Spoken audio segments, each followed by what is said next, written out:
Hello, this is Todd Luck. I want to talk to you about a comic that is both a Malibu comic and a Dark Horse comic. A one-shot that was a publisher's first ever Tarzan comic, even though it really didn't have Tarzan in it. This is a review of the wonderfully unique one-shot, Tarzan, A Tale of Mugambi. So I've already talked about this briefly in my review of Tarzan, The Rivers of Blood, but I figured that this deserves its own review since I'm looking back at the Dark Horse run. And so I've already done a review of how Dark Horse began in January 95 by publishing the novel Tarzan, The Lost Adventures.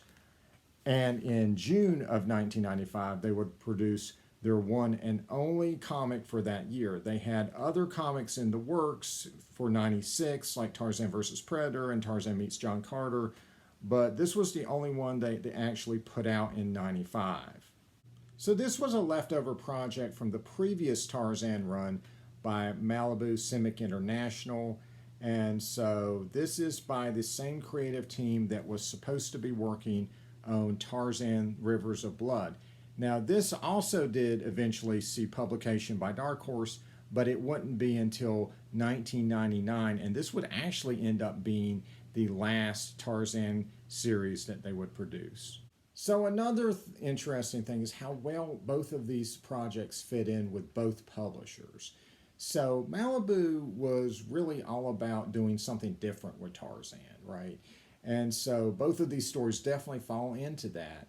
And their stories tended to be set in modern day times, which at the time was the 90s, but they also wanted to do stories set in Tarzan's past, which both these projects are. For Dark Horse, all of them are set as period pieces, so this fits in perfectly. And another defining trait of Dark Horse's run is the emphasis on using Tarzan's supporting cast. And so both of these projects definitely did that. Mugambi is in both of them, but he's more of a minor character in here, but this one also uses Paul Darno, so it really fits in well with Dark Horse. And so taking a look at the cover, I think it really does prime you for what this issue is, right? It is beautifully rendered, well composed, just great artwork, but it is very odd, right? The choice of colors, you know, Tarzan is in this very mysterious pose. We see these rather odd looking animal type creatures at the bottom. And we can tell that this comic is going to be both beautiful and strange. And that is very much what A Tale of Mugambi is. And it is a little odd that Mugambi does not appear on the cover, but when you open it up, you get this glorious splash page showing us Mugambi with Tarzan. And this artwork is by Igor Kordy. And I love the design he has for Mugambi. There's no definitive look for any of the characters from the Burroughs novels, but I really do like this one. And this is going to be very influential to how Dark Horse is going to portray him. The outfit's going to be different, but the same essential idea for the look is going to be there. And also significant is the way it describes who Mugambi is.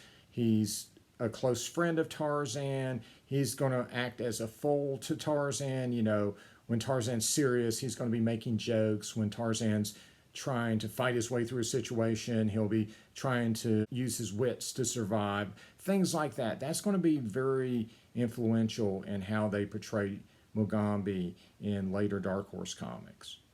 So the story by Darko Mankin involves this storyteller who is offering to tell a story in exchange for some food.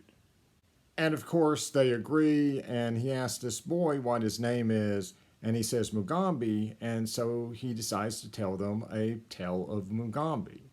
And so the storyteller weaves a tale about these gods who created the jungle and then just left it. But one god stayed behind, and that would be this fictionalized version of Tarzan. But he couldn't protect the people by himself. It was just too much. And so he gathered his animal friends together and then bestowed upon them human forms and made them kings. And of course, being folklore, things go wrong and trouble ensues. And in Tarzan's darkest hour, he finds help in his shadow, which comes to life, and he names it Mugambi. And so as you're going through the folktale, you're also going to be coming back to reality to weave a story there. And I don't want to give too much away, but let's just say there's multiple reasons why this is called a tale of Mugambi. And so what you get here is just something a little bit different, right? It's a solid story, beautiful artwork, and I think a one-shot well worth picking up if you want something just a little bit different done with Tarzan. One interesting tidbit in here is the idea that Mugambi is not just the name of a character, but a name passed down between father and son. And so I didn't quite get that when I was a teenager, but thinking about it recently, I realized that, Malibu set most of their comics in the 90s, and so that would have opened up the possibility of having one of Mugambi's ancestors in one of their future stories. So I thought that was kind of neat. And so who is this Mugambi guy? So Mugambi first appeared in the third Tarzan novel, The Beast of Tarzan. Mugambi is the chief of the Mugambi who attacked Tarzan in the novel. Tarzan's beasts kill the attackers except for Mugambi, who Tarzan spares, and Mugambi agrees to join Tarzan. Not necessarily the greatest origin ever, but you got to remember Burroughs is still relatively early in his career. And the cool thing, though, is that Mugambi gets to be Tarzan's right-hand man throughout the novel. Mugambi would go on to have his own subplot in Tarzan and the Jewels of Opar. And to my knowledge, I believe he's the first African character to have his own individual subplot, which Burroughs would do with quite a few other characters in later novels. Unfortunately, he would simply stop appearing in the novels, and there was never any explanation for that. That's led to some speculation that during the Germans' attack on the Tarzan estate in Tarzan the Untamed, that perhaps Mugambi was one of the casualties. He's never mentioned in the novel, but it's just a theory because a lot of the Waziri, the native tribe that protects the estate, died in that attack, that maybe Mugambi was among the casualties. But in the Dark Horse comics, Mugambi lives, and that is one of the defining traits of Dark Horse's run, is that they would use the supporting cast from the novels. And of course that includes Tarzan's wife Jane, that includes the Waziri, which are a tribe of Africans that Tarzan befriends and becomes their chief. And it even includes Paul Darno. The only human cast member they don't use is Korak, son of Tarzan, who unfortunately hasn't appeared in an American print comic since the Marvel run in the 70s. And so there's a lot to look forward to with this run. Now, if you're looking to get Tale of Mugambi, it is, of course, available as a single issue. I don't think it's too expensive, but it's also available in the Tarzan Omnibus that Dark Horse put out that includes their entire ongoing Tarzan series, so that's another way you can read that. So I'll be doing these retro reviews of the Dark Horse run, my first Tarzan comics, when I have time. This will be, on weeks I don't have other videos in the works.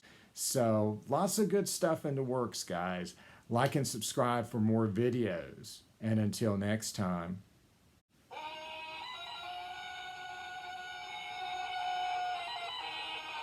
See ya.